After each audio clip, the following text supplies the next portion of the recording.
क्या मोर्चरी में रखे थे 200 के करीब शव। जिस इलाके झुंसी की भगदड़ छिपाई गई वहीं दबकर घुट घुट कर मर गई जौनपुर की चंद्रावती।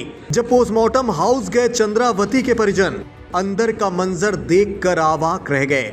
अब पहली बार कैमरे के सामने किया है बहुत बड़ा खुलासा। जी हां दोस्तों, कुंभ भगदड़ से जुड़ी एक बहुत बड़ी अपडेट निकलकर सामने आ रही है। मौनी अमावस्या पर महाकुंभ में हुई भगदड़ और मौत के सही आंकड़े अब तक सामने नहीं आ पाए हैं।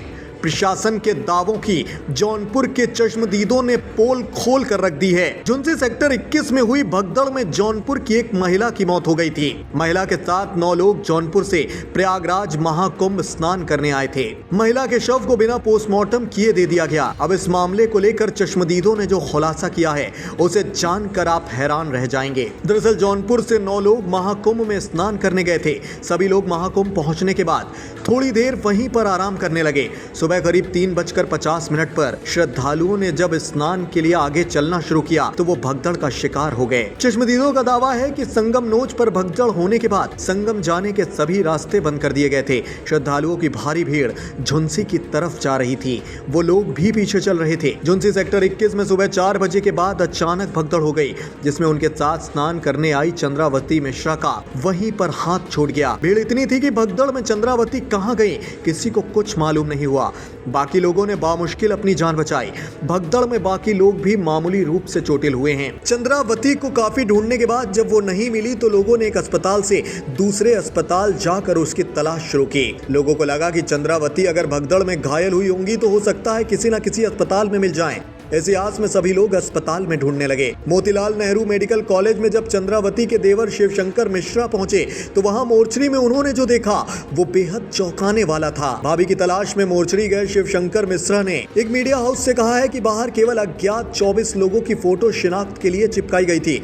जब उन्होंने फोटो देखी तो उसमें उनकी लापता भाभी चंद्रावती का भी फोटो लगा था। दीवार पर चिपकाई गई फोटो से शव की शिनाख्त करने के लिए शिवशंकर जब अंदर गए तो वहां करीब 150 से 200 शव रखे हुए थे। किसी तरह उन्होंने अपनी मृत भाभी के शव की पहचान की। चंद्रावती का शव मिलने के बाद अस्पताल प्रशासन ने शव को उनके देवर और बेटे को सौंप दिया।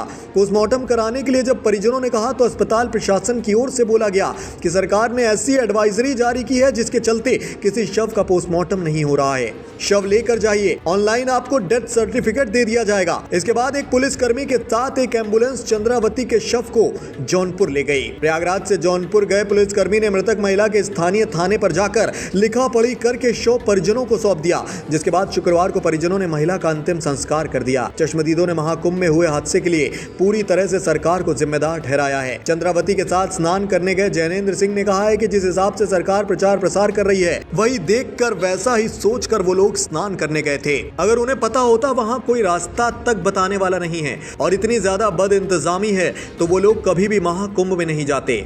इतना ही नहीं, जैनेन्द्र ने आरोप लगाया है कि वीआईपी पास वाले श्रद्धालुओं को कुचलते हुए लोग आगे निकल रहे थे। उन्होंने कहा कि प्रशासन की ओर से मौत के आंकड़ों को छिपाया जा रहा है। 150 से 200 लोगों की मौत हुई है। मोर्चरी में इतने ही शव पड़े थे। हमारे पहुंचने से पहले ना जाने कितने लोग अपने परिजनों के शव को लेकर जा भी चुके होंगे। चंद्रावती की मौत झुंसी सेक्टर 21 में हुई भगदड़ में हुई थी। उनके साथ स्नान करने गए चश्मदीद भी बता रहे हैं कि सुबह 4 बजे के बाद वहां भगदड़ हुई, लेकिन सरकार की तरफ से अभी तक संगम नोच के अलावा कहीं दूसरी भगदड़ होने की बात आधिकारिक तौर पर स्वीकार नहीं की गई है। मोर्चरी हाउस में शव लेने गए परिजनों का दावा और प्रशासन की ओर से जारी किए गए मौत के आधिकारिक आंकड़े कुछ और ही कहानी बयां कर रहे हैं। फिलहाल लोगों का मानना है कि सरकार कहीं ना कहीं अपनी नाकामी छिपाने के लिए महाकुंभ में संगम के अलावा अन्य जगहों पर हुई भगदड़ और मौत के आंकड़ों को छिपाने में लगी हुई है। बहरहाल दोस्तों, आपको क्या लगता है कुंभ के इस बेहद भयावह मंजर का असल कसूरवार कौन है? अपनी कीमती राय आप कमेंट बॉक्स के जरिए हम तक जरूर पहुंचाएं।